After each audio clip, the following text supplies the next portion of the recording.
Come to me, my dear.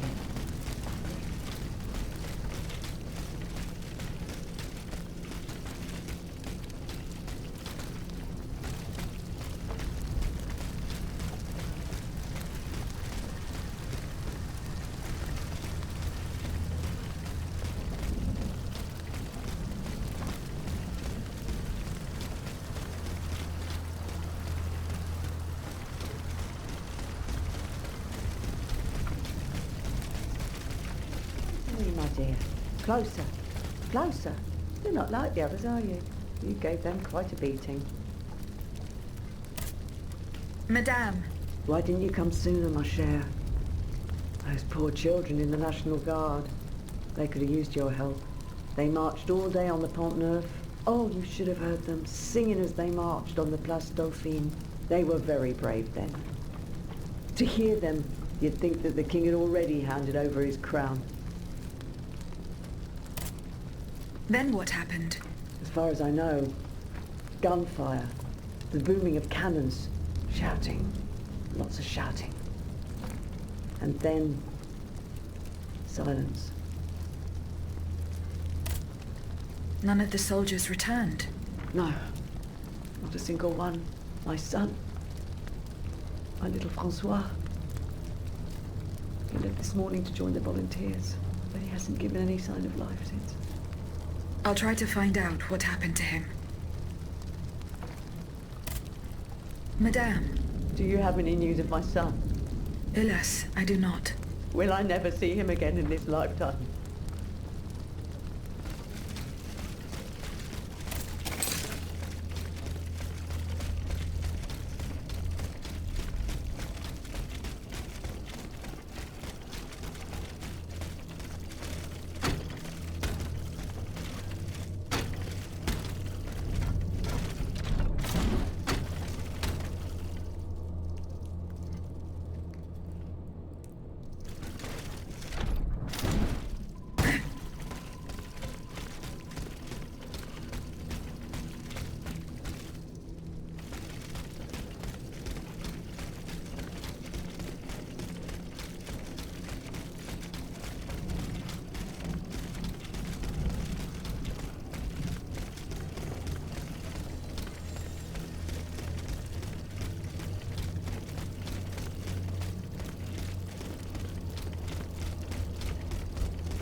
cartridges.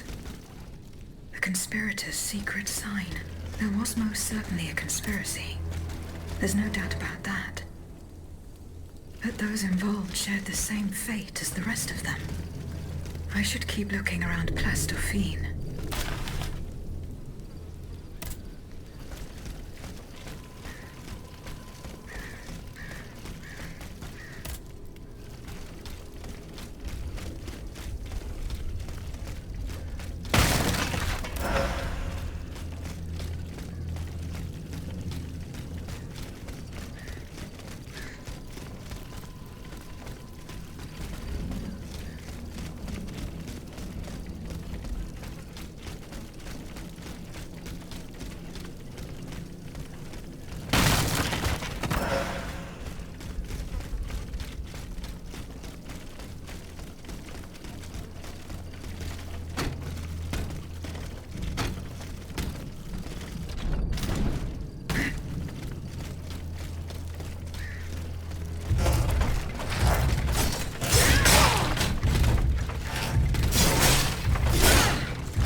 Not even the commanding officer was spared.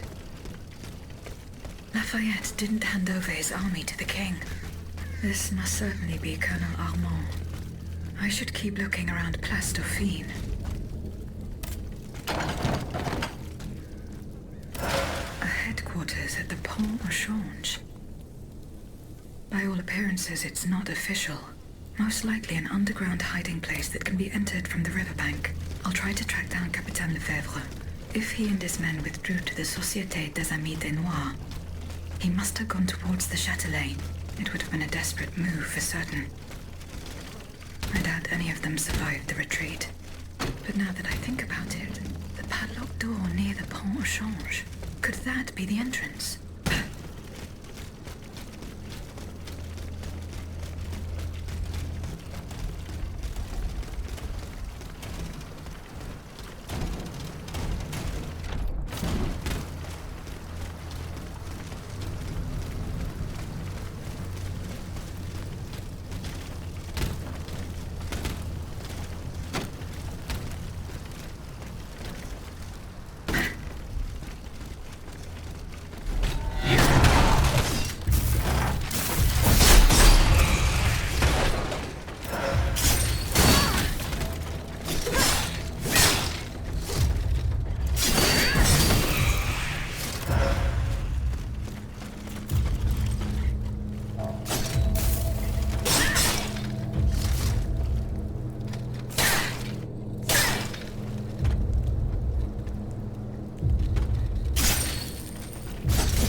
There's no point trying to force it. This lock requires a 4-letter password. I should follow Capitan Lefebvre's footsteps. He and his men withdrew to the Société des Noirs. They must have gone towards the Châtelet. I doubt they survived their retreat.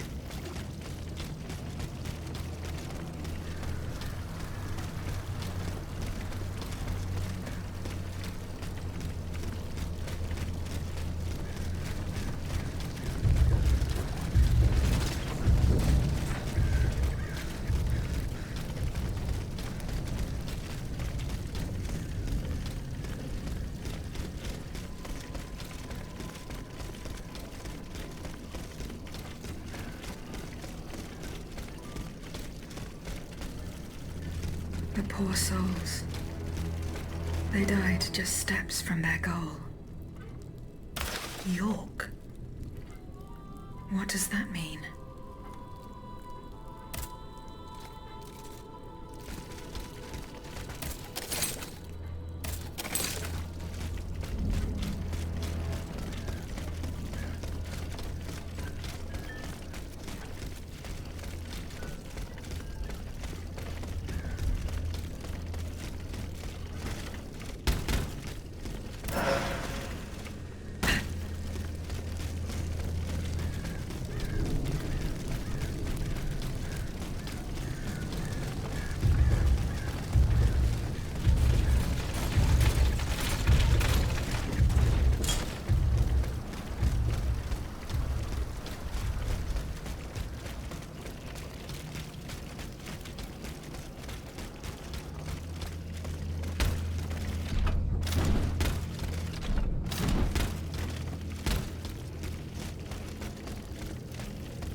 Y-O-R-K. Good. The lock opened. The headquarters. This place must be studied carefully. This document bears the signature of the Marquis de Lafayette, so the rumors were true. The Garde Nationale wasn't formed spontaneously. All of this was carefully orchestrated. It is high time the Marquis de Lafayette explained himself.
Monsieur le Marquis.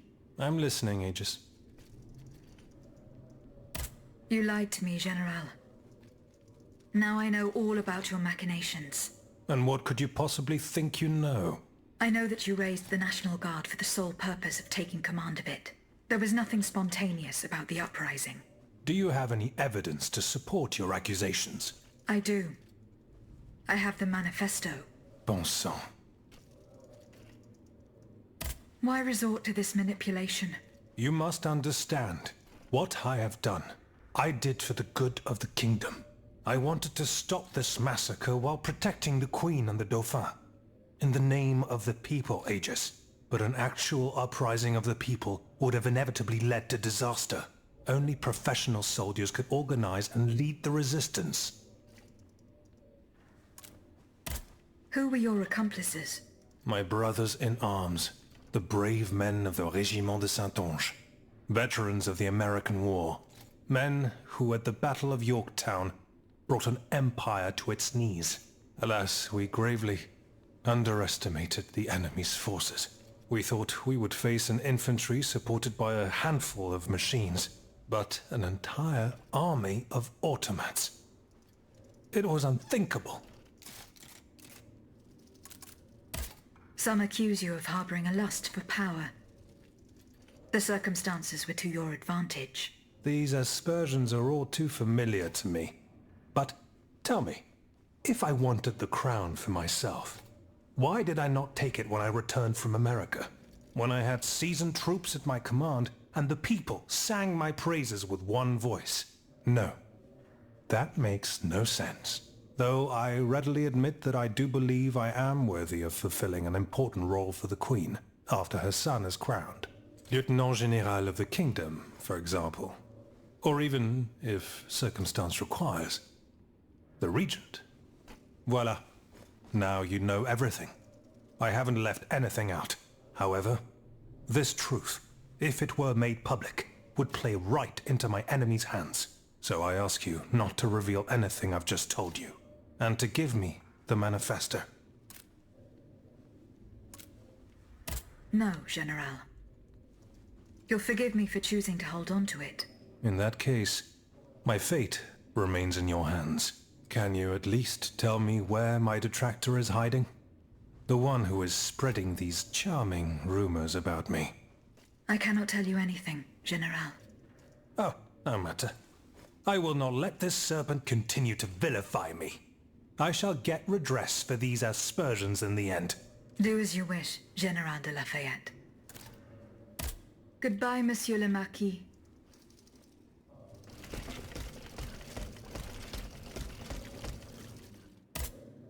Monsieur Raymond. Go on, Aegis. See you later, perhaps.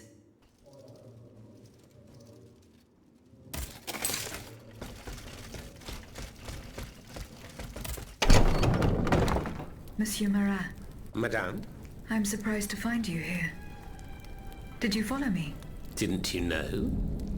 The Duke's allies are always impeccably informed.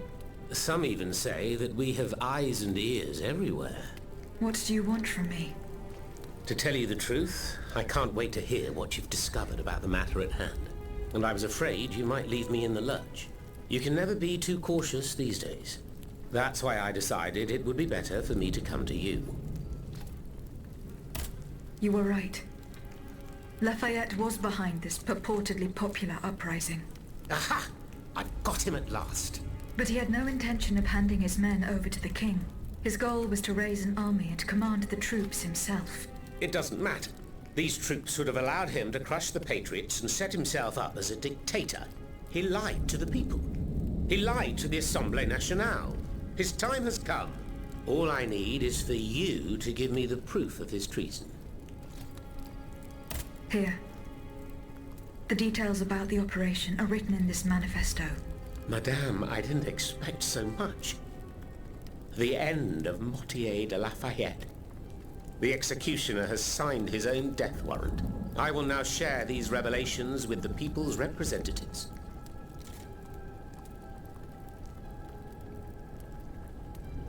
Long live the Assemblée Nationale. Marat, ça par exemple. You're certainly a bold one. Monsieur, I have come to pay my respects.